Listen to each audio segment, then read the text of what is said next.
এই ভিডিওটা স্পেশালি বাংলাদেশের কিছু আবালচোদা ক্রিকেট ফ্যানদের জন্যে।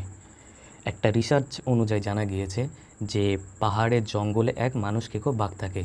পুরুষ মানুষ খায় না সে বাঘ, শুধু মেয়ে মানুষ খায়। হ্যাঁ, মেয়ে মানুষকে খেতে গিয়ে বাংলাদেশের এই আবালচোদা পাবলিকরা হেরে যায় ইউএসের কাছে ক্রিকেটে।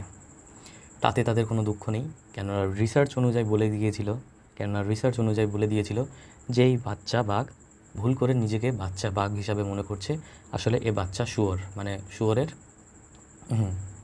এইবারে রিসার্চ অনুযায়ী জানা গিয়েছে যে ভারতে একটুও বাঁশ নেই, বাঁশের অভাব পড়ছে, বিশেষ করে আছিলা বাঁশ। জানি না এই বাঁশগুলো বর্তমানে কোথায় গিয়েছে।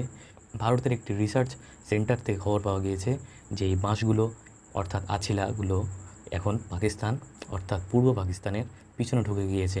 হ্যাঁ, সম্প্রতি একটা রিসার্চ অনুযায়ী দেখা গিয়েছে যে টেস্ট ম্যাচে, মানে যেটা হয় না ফ্রি ট্রায়াল ম্যাচে, ওই ম্যাচটাই বাংলাদেশের খুব উত্তেজনা ছড়িয়েছিল যে অন্তত কিছু না হলেও বিরাট কোহলি খেলছে না, তো তাতেও অন্তত যদি এবার জিততে পারি অন্তত গলা চিল্লে বলতে পারবো।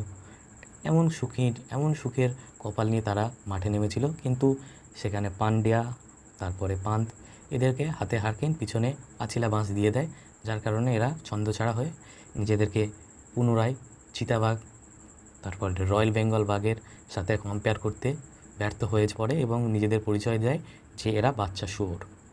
হ্যাঁ, বাচ্চা শুয়োর, ক্রিকেটের কথা বলছি না, বা বাংলাদেশের পুরো পাবলিকের নয়। এরা হচ্ছে কিছু আবাল পাবলিক, যারা হচ্ছে নিজেদেরকে বড় তিসমার্কা মনে করে, যারা 1971 এর কথাটা ভুলে গিয়েছে। হ্যাঁ, কেননা 1971-এর কিছু ব্রিড যেগুলো বাংলাদেশে রয়েছে, তার কিছু কিছু ফল এখন বাংলাদেশে ভুগছে।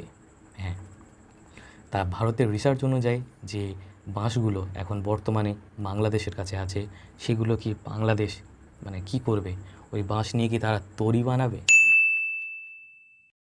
মানে 1 মিনিট আগে আমি একটা স্ক্রোল করতে করতে একটা ভিডিও দেখলাম, বাংলাদেশের এক আবাল পাবলিক, পাকিস্তান, ঠিক আছে, পাকিস্তান সাপোর্টার, সে হচ্ছে কি না ওই ইউএসের কাছে হেরে গেছে, তাতে তাদের কোনো দুঃখ নেই, ভারতকে হারাবে, ওদের চিরশত্রু, ওদের স্বপ্ন।